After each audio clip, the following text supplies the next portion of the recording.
तर नमस्कार मित्रांनो, आज आम्हाला 2 असाइनमेंट होत्या. एक माझ्या लहानपणीच्या मित्राचं लग्न आणि त्यानंतर एक एंगेजमेंट. म्हणून घरातून 7 वाजता बाहेर पडलो आणि नेहमीप्रमाणे असाइनमेंटला जाण्याआधी स्वामींचा आशीर्वाद घेतला. मग सगळं सामान घेऊन गाडीवर बसलो. माझ्या हायाबुसाला किक मारली आणि निघालो वेडिंग हॉलकडे. भगवती पॅलेसला पोहोचल्यावर पाहिलं, तिथे छान रांगोळी काढली होती आणि आजचं वेडिंग डेकोर पण मस्त होतं.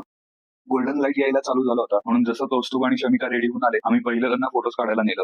विधीसाठी ऑलरेडी लेट झाला होता, म्हणून गुरुजींनी ऑलरेडी विधी चालू केले. विधी चालू होते तोपर्यंत आम्ही वेडिंग अटायरचे काही फोटोज घेतले. विधी झाल्यावर गेटिंग रेडीचे फोटोजही याच अटायरवर शूट केले. मग कौस्तुभ देवदर्शनासाठी ताईसोबत मंदिरात गेला. देवदर्शन झाल्यावर वाजत गाजत त्याची एंट्री झाली. इकडे राईट साईड कडे वेगळाच उत्साह होता. फुल हसत नाचत शमिकाची पण एंट्री झाली. एंट्री झाल्या झाल्या तिची नजर कौस्तुभला शोधत होती. गुरुजी आणि मामांनी लगेच अंतरपाठ वर केला. पण जसं लग्न लागायची वेळ जवळ आली, सगळ्यांचे मोबाईलही आपोआप लगेच वर आले. लग्न लागलं.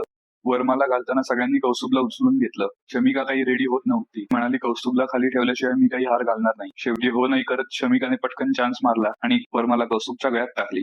इकडे करवली आणि शमिकाच्या मैत्रिणी फोटोसाठी रेडीच थांबल्या होत्या. त्यांना काहीतरी वेगळी पोस्ट पाहिजे होती. आता कुठली पोस्ट यावर आमचं एकमत काही होत नव्हतं. पर्यंत आमच्या चौकातली मुलं पण कौस्तुभला आणि शमिकाला भेटायला स्टेजवर आली. मग काय, तिथे एकत्र टग ऑफ वॉरची पोज घेतली. कितीही झालं तरी मुलांची फ्रेंडशिप ही वेगळीच असते आणि त्यातून लहानपणापासून सगळे एकत्र असतील तर वेगळं प्रेम असतं आणि एक किडा पण. म्हणून फोटो झाल्यावर सगळ्यांनी कौस्तुभला उचलून ठेवलं होतं. सगळं झाल्यावर कपल फोटोज घेतले. त्यांना पुन्हा एकदा लग्नाच्या शुभेच्छा देऊन आम्ही निघालो आमच्या दुसऱ्या असाइनमेंटला.